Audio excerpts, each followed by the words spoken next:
আজকে চন্দ্রগ্রহণ চলছে। এই চন্দ্রগ্রহণ মূলত কি?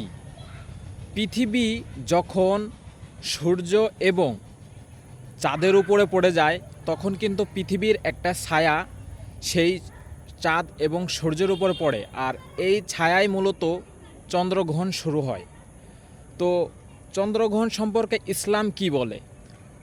ইসলাম এতটুকুই বলে, হজরত মুহাম্মদ সাল্লাল্লাহু আলাইহি সাল্লামের ছোট ছেলে ইব্রাহিম রাদি আনহু তাআলা যেদিন মৃত্যুবরণ করে সেদিন চন্দ্রগ্রহণ হয়েছিল।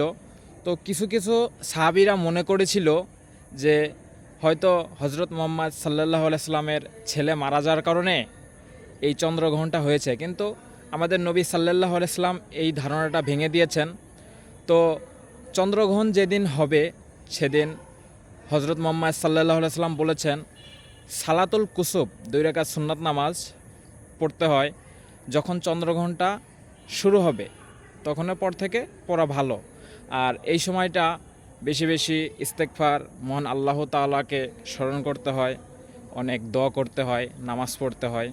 তো মহান আল্লাহ তাআলা আমাদেরকে চন্দ্রগ্রহণ সম্পর্কে বোঝার সঠিক বুঝদান করুক। আর যারা জানেন না তারা জেনে নিন, এই চন্দ্রগ্রহণ সম্পর্কে অনেক ধরনের কুসংস্কার আমাদের সমাজে ছড়িয়ে রয়েছে। তো মহান আল্লাহ তাআলা আমাদেরকে বোঝার সঠিক তৌফিক দান করেন। আমিন।